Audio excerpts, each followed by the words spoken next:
Hey guys, Andrew McFarlane here with StartAJuiceBar.com. Hope you're feeling amazing. And today I want to talk about task management, productivity, having meetings in your business, everything that's connected to just maintaining efficiency and effectiveness in your business. So overall, this is extremely important because as a business owner, you're going to have a laundry list of things to do. The question is, how do you make sure that you're doing these things in a way that is getting you to where you want to go? I've seen juice bar owners, and we've had clients that we've started working with, and they just frankly aren't really that organized. And the CEO of the company is just keeping everything in their head and trying to delegate that way. The staff doesn't feel like they have as much accountability because everything's just word of mouth. And so we want to help you avoid those things. I want to talk to you guys about some task management software, why it's important, how to use it, and then also how to run meetings and also prioritize your tasks as a whole. So starting with task management software, there's a handful out there. I personally have a preference. There's a company called Asana. It's asana.com, I believe it should be. We'll put it in there. There'll be like a link there or spelled out there.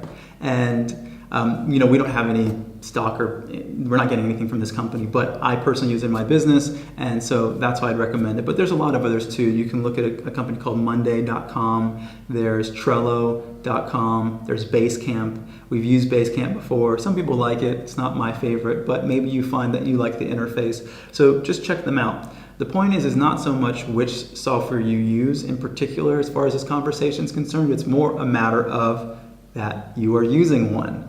Right? Because like I said earlier on, you don't want to keep all of your tasks in your head, and you also want to be able to delegate to your team in a way that doesn't require you giving them a phone call every day and also outlines what they need to do and the date that it needs to be done by. This is a great way to just organize all the tasks in the business and make sure that everybody can communicate with one another around the priority of these tasks.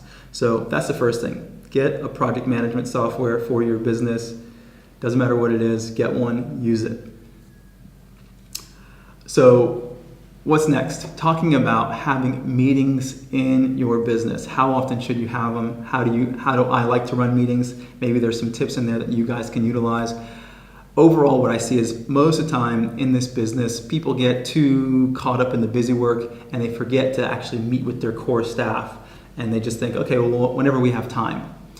The problem with that is usually you're not working effectively, because if you're overly busy, it's usually an indication that you're not working as intelligently as you can. Not always, but usually. So what I recommend is with your core team, this might be your general managers and your shift leaders, doesn't have to be everyone in your staff, but the core team that's going to be delegating to everyone else in your team, I recommend that you guys meet at least once a week. You can decide a day, doesn't matter, but sit down for at least an hour. And from that hour, hopefully you have some really profound takeaways when you're done. So I'm going to talk to you a little bit about how I like to run meetings and why. First thing when I have a meeting is I usually like to start with what's going well in the business. What can we celebrate? Because a lot of times your attention is just focused on solving problems that you might forget how much you've accomplished. So I usually, step one, just have everyone in the meeting go around and share what they're excited about, what's going well in their business, in the business as a whole, and everyone will have a chance to do that. And then we'll go around and then we'll share constructive things. What can we improve upon as a whole? Everyone else will share. Then I usually decide to speak last. Why do I do this? Because I want to make sure that the people on my team feel that there's a space for them to contribute their ideas as opposed to them just mirroring what I'm saying.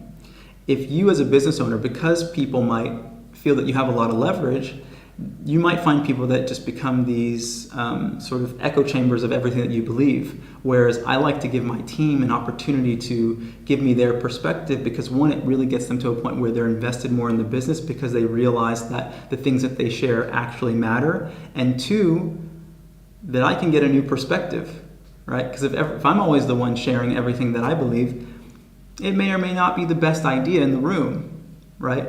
And so it's always important to be in a place where you can learn as a business owner and as an entrepreneur. And one way to do that is to learn from the people around you. And even when there's problems that come up, instead of just saying, okay, well, this is what we're going to do to solve it, if you've got the time, I always like to ask, what do you think we should do about that? How can we resolve that issue? And then if after hearing all of that, I might go, okay, well, what if we try this? It's more collaborative. It's going to build unity in your team culture, and it also is just going to get you to a place where you can learn more, because everybody in your business has a different perspective. You, as the owner of the company, are only sitting in a certain position and you can only see so much. Hopefully you see a lot, but it doesn't mean that you see everything. There are going to be people who are in the store day to day that might be seeing things that you don't see, and it's important that you gather that information from them. And then lastly, the thing I'll say is about running meetings is we will have someone there writing, or myself, and we're just taking down the to-do list by the end. So we know who's going to get things done, what needs to get done, and then I'll also ask if someone needs to, let's say, call a certain company and find out if they want to do a juice cleanse. I'll usually ask them, when's a realistic time frame in which you can do that. Instead of just telling them, okay, this is when I need it by, unless you really need it at a certain time, allowing people the freedom to be mature in managing their own energy. If someone's saying, oh, it's going to take me 10 days for something that should really only take a day, then you can reflect that. But in the beginning, always creating a space for me with your staff where you can respect them enough and feel like they have enough maturity to be able to manage their own time, and at least write that down. Okay, so-and-so said that they're going to have this done on this date. Great. Then everybody gets their list through the product management software, and they know what they need to do when. Next meeting comes around, you can start with everything that went well, things that you need to improve upon, revisit last meeting's notes. So what was supposed to get done, did it all get done? Okay, great. And then now what do we need to do for the future? So this is one of those big things, as I say, ideas are, a dime a dozen. Execution is everything. This is about your execution. It's about your process. It's about how you make sure that you're not just focused on the tasks, but you're actually executing the tasks in a way that is intelligent to build momentum in your business so you can get where you want to go more quickly. So hope this helps give you guys some perspective. The last thing that I'll say is, when it comes to tasks, I'm oftentimes revisiting them on a daily basis. So even if we have a week-long task list, things change in the business.